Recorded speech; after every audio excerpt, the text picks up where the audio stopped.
Job. Alright. So, I'm going to try to pick two things. I'm trying to sneak Jessica. Do you want to come do these with me? Sure. I know you're kind of caught off guard. Do those shoes work? Anything works. You guys know Jessica Cox, right? Yeah, why not? If she's in the room, why isn't she competing? Did you watch that? I watched. Did you? Oh, she's already got a list. Uh-oh. No, I don't. Sorry for unleashing her on you. Okay, so, I'm going to pick two things, all right, because they're small. First thing was your free hand. And it's funny how with a critique, you can get so much out of being told that you got to add some life to your free hand. And it's a shame when a judge in a Jack and Jill writes down next to your name freehand. And that meant that they just spent too much time watching it. And so that's the problem, is that as you're dancing, as your body's moving, I just started staring at that freehand that was dangling. And so any kind of movement you'd add to your dance, any kind of rotation, and the arm was just swinging. Okay? So the first step is just getting that hand up. But leaders, I want you to take the focus to the hand rather than to the wrist or the forearm. Because again, a lot of guys get out there and they've got this hand.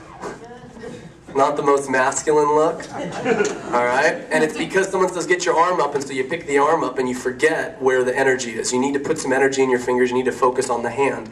And so if I switch hands, right away I gotta be thinking, what's my left hand doing? A lot of times I'll put that slightly higher than my elbow just so I know that gravity's not pulling it down. So let me just see you do a basic underarm turn with your arm up.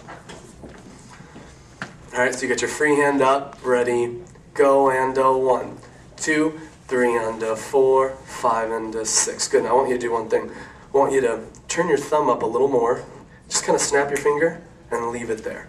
So it's in by your side after you snapped it. Alright, so your hand's not here, your hand's not down. Just right here. Now try that underarm again. And 1, 2, 3, and 4. Good. So right there, that already starts blending into us. And when you make that switch at first, this will feel way worse than this. This will feel awkward to you. The other thing I want you guys to look at when you do this, and followers, you notice that girls don't have the dainty hands that they used to. A lot of times they're doing at neutral, they're doing the same thing that the guy is to start with. But you gotta watch that you don't put your elbow out in front of your torso so your forearm looks like it's reaching for your partner. You wanna kind of bring that elbow back just a little bit. So you've got the middle of your forearm against your side, so there's a difference of me offering that hand for a push break and then bringing it back in. Okay? Do that one more time. Just underarm turn, push break, yeah. Just to see that arm kind of blend in. Nice. Good, good, good. The other thing I wanted to mention quick is in your triples, I want you to decide what foot you're tripling on. I want you to think about that unit foot, and usually on your anchor, you hit count 4, and wherever this right foot is, you start that triple. So the triple ends up being split weight. You end up kind of shifting back and forth. And what I need you to see that if you go with her on 4 to allow her to go back, you got to slide this in, shift your weight, and then get over that right. So when you do that anchor, I'm hoping to see that right triple is straight up and down on the right foot. Do that once. Stop on 4. And 1, 2, 3, stop, 4. Good, so I need you to bring this right foot in, shift your center to it, and then triple with that underneath you, yeah. So closing that gap, it's taking a lot of this rocking that was happening in your anchor out. Do that one more time. 1, 2, 3, and 4, and 5, and 6. That's a lot better, all right? I want everyone up for a second. I want you guys to feel this.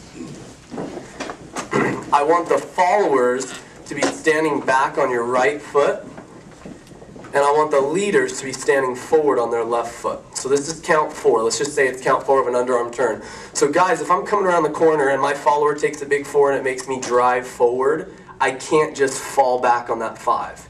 I got to bring that right foot in. I'm thinking and, shift for land on 5. And that's the start of my triple. Followers, what you have to realize is that even though you've gone back on 4, you're not done traveling yet. That you still have to get behind your 4. And a lot of followers bring their feet together here. A lot of followers kind of sneak their way in. We want to feel that even though you've hit that 4, that now you're going to work off of that post Keith. and maintain some resistance. Okay? So let me just show you that once. So watch how when we hit 4, everyone see that tattoo on that second toe? Just take a peek at that little flower on that toe. Alright? 1, 2, 3, and 4. So there's count 4. We both feel like we have to get behind that 4. Alright? And if you don't fill that gap, a lot of times you get that rocking back and forth. Alright? More on the leaders than the followers, but a lot of times followers from there just kind of collect it. So one more time, get to your 4. Alright? I'm going to do the followers this time, but leaders forward on your left, followers back on your right. Ready? Go. And 5 and 6. From 5 on, I should feel like I'm centered on that foot in the direction I'm tripling. So I shouldn't need the entire triple to get to 6. I should feel like I'm back and I'm on that foot the whole triple. Okay? Question? For the follower, when you actually anchor and put your back you push your leg, the forward foot, folded bend side or straight? During the triple or right on count 5? Oh, on 6. You know, because you're weighted, so let me be a girl for a second. Alright? Thank you. Because you're weighted on the left foot, I wouldn't want both legs to be straight. Sometimes girls, they finish their triple and they end up piking. So they end up kind of popping back. Yeah. So when I finish, alright, if I'm a girl and I finish on my left foot, that's the centered foot. So I'm weighted on a straight leg, but this free leg gets relaxed. And notice that slightly bent is different than this. Show pony. Yeah, show pony, or yeah, yelling to the audience, this is the free leg. Alright, all we need to see is that it's relaxed and that it's comfortable transitioning out. And that's usually my anda into the next pattern. So that I constantly have movement going on in my anchor. I have 5 and 6 and 1. So that I'm not going 5 and stop 1.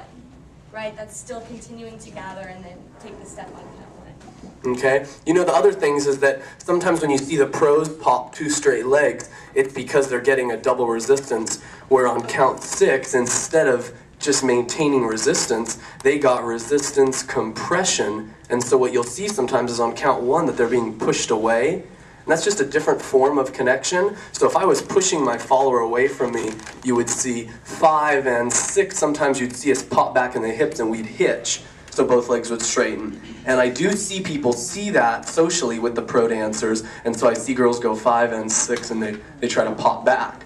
But notice that that's led by a different connection with my partner. Okay. All right. Any other questions on that? Good job, Ron.